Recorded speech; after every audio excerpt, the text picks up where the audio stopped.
Zoom in a little bit. Hello, everyone. Welcome to our second edition of looking at food security. As we mentioned last time, we're actually going to cook food security today. And we don't know exactly what that looks like.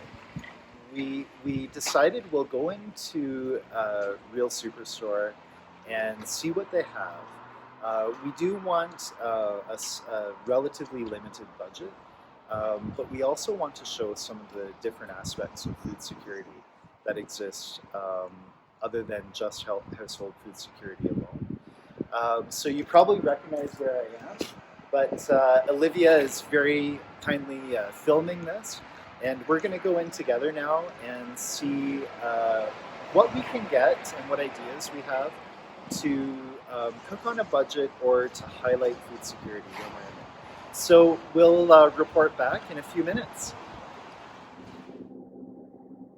Hello, everyone, and welcome back to our cooking food security episode.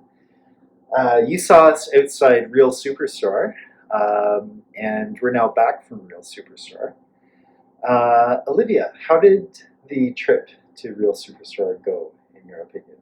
Successful, not successful? I think it was pretty successful.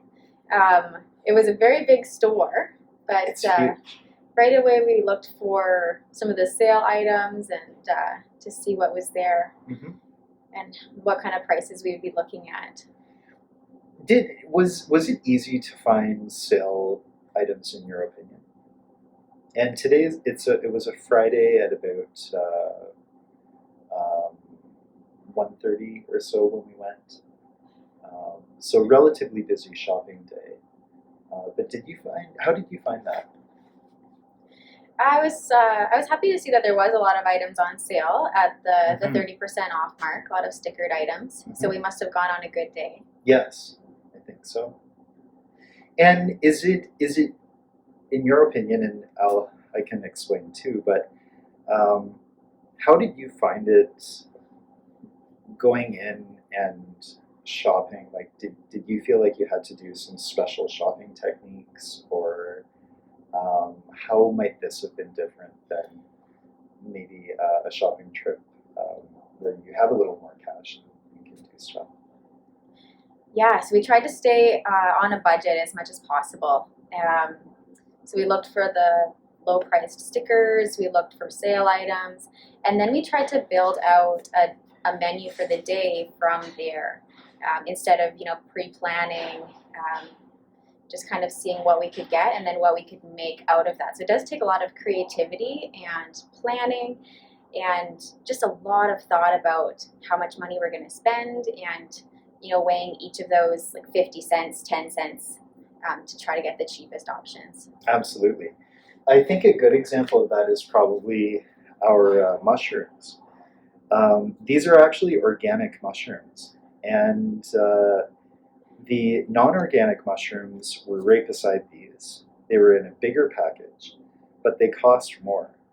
And this package of organic mushrooms, sliced cremini, only cost $2.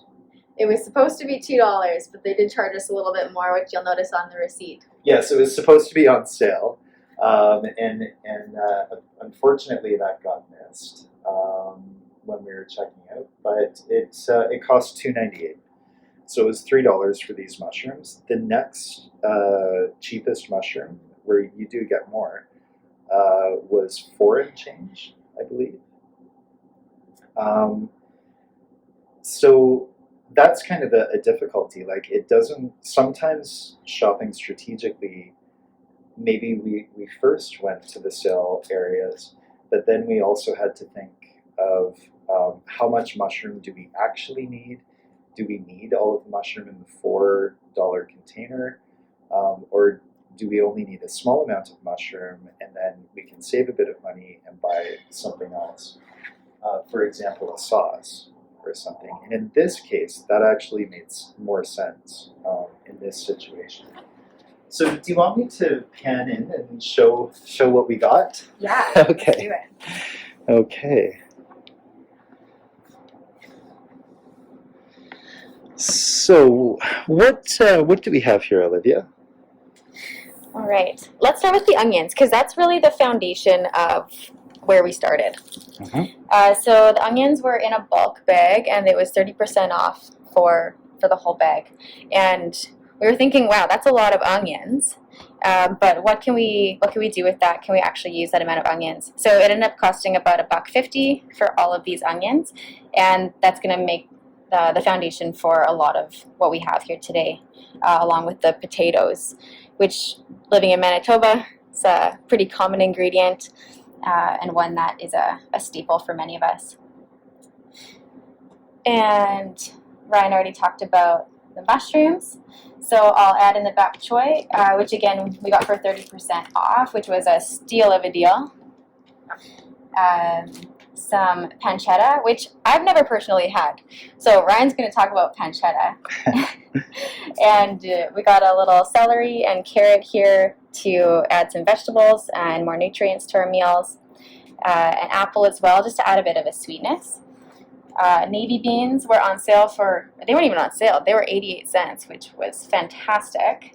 And we're going to pair that with our butter chicken, which we splurged on for $2.98, I believe. Yes, quite expensive, that one. This is our receipt. I guess I was blocking the total there, but the total was $23.60. As Olivia says, it should have been $22.60 because we should have gotten $1 off. So it's always good to, if you can, really pay attention as that stuff is going through, because sometimes the registers don't have, haven't been reprogrammed, or there could be, a little delay. So, but yeah, as Olivia says, we started with onions. We can't guarantee what will be on the menu at the end of this, but what we were thinking is that we want to use our $23 and our food here to make one day of food. And the idea of this is that Olivia and I suggested that maybe a $20 a day limitation on what you can eat, or how much you can spend on food might be something for us to consider. Since we're starting from scratch, we do have to buy a bit more stuff. But overall, we're going to try to make breakfast, lunch, and dinner. We're also going to try to stay gluten-free and dairy-free, which means no butter and no cream. And kind of integrate these aspects into our food security perspective. Being celiac is very common nowadays. Being dairy-free or allergic to dairy is very common. And it's extremely difficult to find cheap gluten-free food. All of the processed gluten-free food is very expensive. So this is kind of starting from the basics. We did, or I suggested that we get pancetta. This package will do about 4 meals or so. The reason is you don't actually use much pancetta at all. And when you cook it, there's a special way to cook it to unlock all of the flavor and richness. And by using the right type of ingredient in the right amount and cooking it, a specific way, you can kind of move away from a protein-heavy, an animal protein-heavy diet, into a more plant-based diet that still includes animal protein.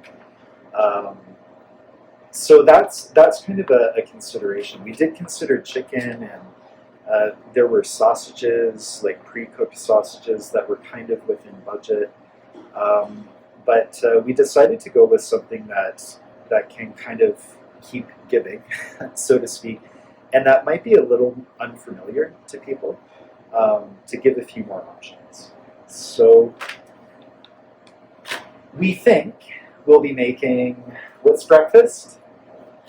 Breakfast is potato latkes with steamed bok choy. Yes. Lunch is a velour of cream of onion soup. So a very rich tasting onion soup, but it's not the traditional onion that everyone knows. French onion soup. It's also a French recipe, but simply a different way of using onions. We'll put the onions in the pot, cook them slowly, and bring out all of the richness that's in them. So maybe if we couldn't buy other ingredients, we can create flavors out of these ingredients with a different approach to cooking. They're not perfect, but No one is. yeah, our food will be awesome. So shall we start? And dinner. Oh, dinner! Dinner! How could I forget? So dinner, we're going to use the rest of the potato that's left, the rest of the bok choy, some onion, carrot, and celery. Carrot and celery will go in the soup. Onion, carrot, and celery will also go in the curry, the white bean, butter, chicken. Let's say Butter, not chicken. yeah, curry. And so that's our sauce, our DH sauce, and our navy beans. We might have some mushrooms in there at the end, who knows. The mushrooms will certainly go in our latkes, I think. They'll go, or maybe not, but they'll go in our soup and our dinner for sure, I would say. We've got a lot of versatile ingredients. Yes. So we'll check in a few minutes, and we're going to get our tools, cutting board, etc. We'll get set up, turn the oven on, and once we started cooking, we'll check in and we'll show you where we are. See you soon. See you.